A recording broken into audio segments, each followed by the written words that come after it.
नमस्कार, स्वागत है आप सभी का YouTube चैनल धर्म विज्ञान पर। मैं हूँ कीर्ति राजपूत और एक और नया टॉपिक लेकर आपसे मुलाकात करने फिर लौट आई हूँ। आज हम जानेंगे कि शव दाह यानी कि अंतिम संस्कार के बाद लौटते समय पीछे मुड़कर क्यों देखना वर्जित माना गया है। गरुड़ पुराण को 18 महापुराणों में से एक माना जाता है। इसमें व्यक्ति को सदाचार, नीति, यज्ञ, तप, जप, वैराग्य आदि के बारे में बताया गया है। साथ ही मृत्यु के नियम और मृत्यु के बाद की स्थितियों का भी जिक्र किया गया है।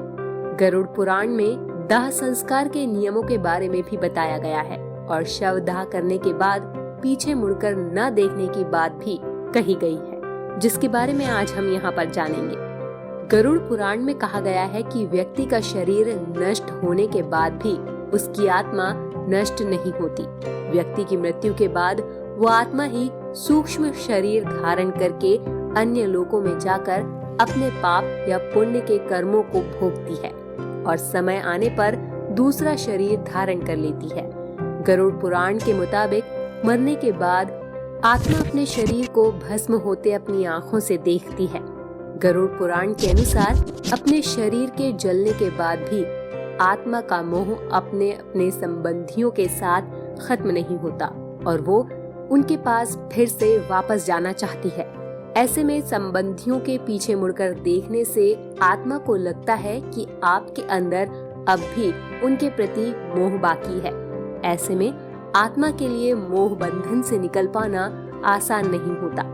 इसलिए शव दाह के बाद पीछे मुड़कर न देखकर उसे ये संदेश दिया जाता है कि अब उस आत्मा के मोह बंधन से मुक्त होने का समय आ गया है। इसलिए अब उसे अपने परिजनों का मोह छोड़कर आगे बढ़ना चाहिए।